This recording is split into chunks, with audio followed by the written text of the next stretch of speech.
Assalamualaikum warahmatullahi wabarakatuh.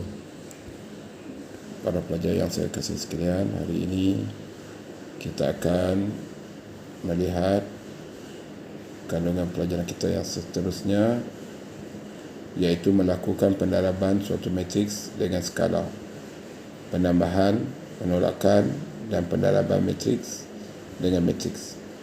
Jadi itu sebenarnya adalah operasi asas di dalam matriks.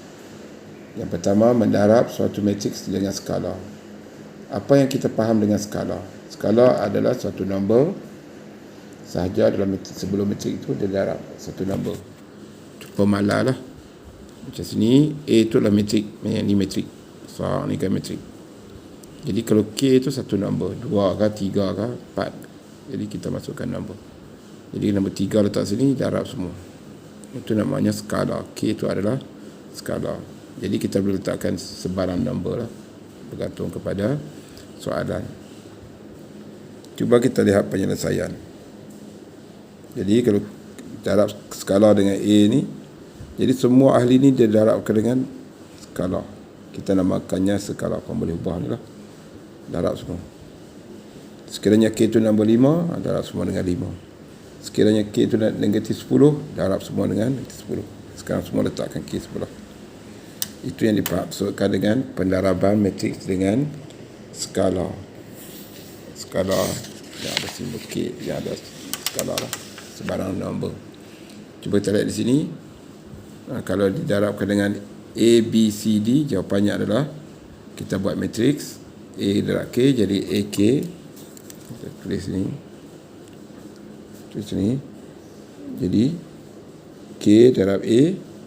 Jadi kita letakkan AK lah sebelumnya, huruf yang kecil di hadapan. K darab B, BK. K darab C, CK. Kenapa kita letakkan K di depan tu? Sebab huruf dia lebih besar ke depan lah. A, B, C, D, E tu kita letakkan huruf yang mula di depan. DK. Betul. Jadi ini adalah darab dengan skala. Bayangkan nombor lah. K itu nombor. Dan A, B, C itu pun nombor juga. Supaya kita lihat di sini, K itu adalah 1/2 dan matriksnya adalah 2, 0, 3, 4, negatif 1, negatif 5. Bagaimana kita nak darab?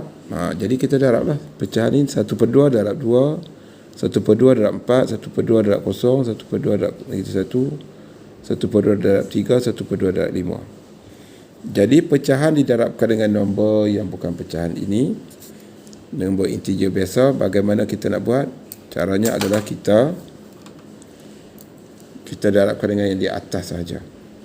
Kita darabkan yang di atas, iaitu 2 ni darabkan dengan 1, 0 darabkan 1, 3 darabkan 1, semua darabkan 1. Tapi semuanya adalah per 2. Ini nombor didarabkan dengan skala yang berbentuk pecahan ini. Jadi lihat sini, 2 didarabkan dengan 1, jadi 2/2. Tentu saja. 0 didarabkan dengan 1/2, jadi 0/2. 3 didarabkan dengan 1/2, 3/2. 4 didarabkan dengan 1, jadi 4/2. Negatif 1 didarabkan dengan negatif 1, negatif 1/2. Negatif 5 didarabkan dengan 1, negatif 5/2. Itu saja. Didarabkan dengan atas, yang bawah tidak ada terkesan, tidak ada pengaruh lah. Jadi jawapannya kita pemudahkan saja. Selepas itu, dalam ruangan ini tidak muat, kita kecilkan. Jadi 2/2 adalah 1. Tekan kalkulator lah. 2 bagi 2. 0 bagi 2 ataupun sifar bagi 2, sifar. 3/2 tidak boleh dikecilkan, ataupun 1/5 lah kalau kecilkan. 4/2 kita pemudahkan jadi 2. Negatif 1/2 tidak boleh ubah. Dan last sekali negatif 5/2. Itulah jawapannya setelah kita mendarabkan pecahan dengan nombor integer. kita darabkan dengan nombor di atas pecahan itu saja. Jadi ini tidak clear lah jawapannya, kita beri clear.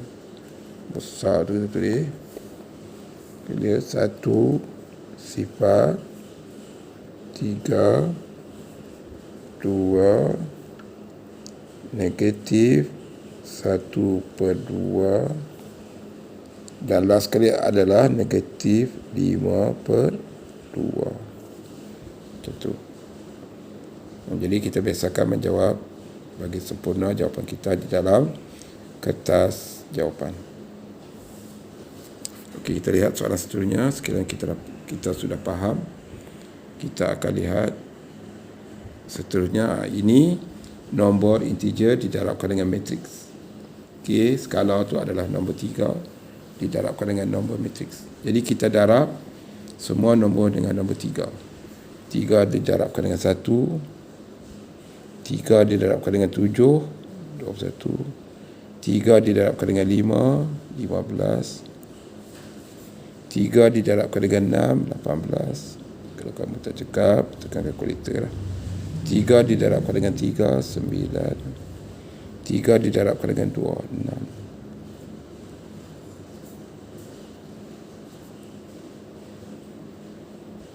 Itulah, mudah kan?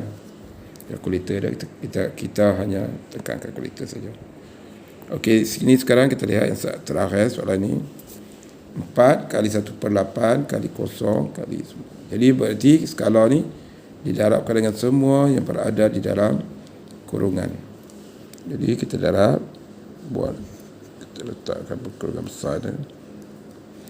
4 didarabkan dengan 1 di atas. Jadi 4 kali 1, 4/8. 4 kali sifar, tekan kalkulator, dapat sifar. 4 kali 3, 12/4.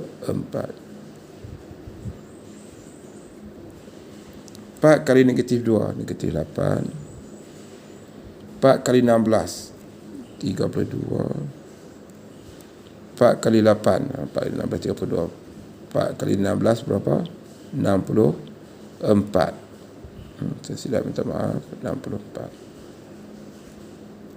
Jadi kita berhati-hati di dalam jawab soalan peperiksaan kerana kesilapan ini boleh merosakkan jawapan markah kita lah. Tenang-tenang jawab. Bukan orang pintar, markahnya hilang disebab oleh kecuaian yang silly mistake ni lah, kecuaian macam ni. Ini orang pintar lah. Kalau orang yang cakap macam ni, dia silap sebab silap tulis. Kadang-kadang kalut sangat, nampak ke depan sangat kan. Jadi berhati-hati. 4/8 kita tekan kalkulator jadi 1/2. Bila kita dah cakap, kita bersilap. Sifar 12/4 tekan kalkulator, jawapannya 3. Negatif 8 kekal, 64 kekal, dan 32 kekal. Itulah jawapannya. Jadi cikgu harap para pelajar dapat melihat nombor skala didarabkan dengan nombor matriks ini secara yang lebih mudah, lebih berkesan, dan berikanlah perhatian sepenuhnya di dalam menjawab soalan peperiksaan, jangan bagi silap. Jadi inilah sahaja. Sekiranya kita mendarab suatu nombor skala, kita namakan skala suatu nombor pun boleh ubah dengan sebuah matrik, maka setiap unsur matrik itu didarabkan dengan skala tersebut. Sekiranya didarabkan dengan nombor pecahan macam ini tadi, darabkan dengan di atas. Di atas. Jadi letakkan di atas, tekan kalkulator. Jadi sekian saja kuliah kita pada hari ini, dan sudahi dengan wabillahi taufiq wa hidayah. Wassalamualaikum warahmatullahi wabarakatuh.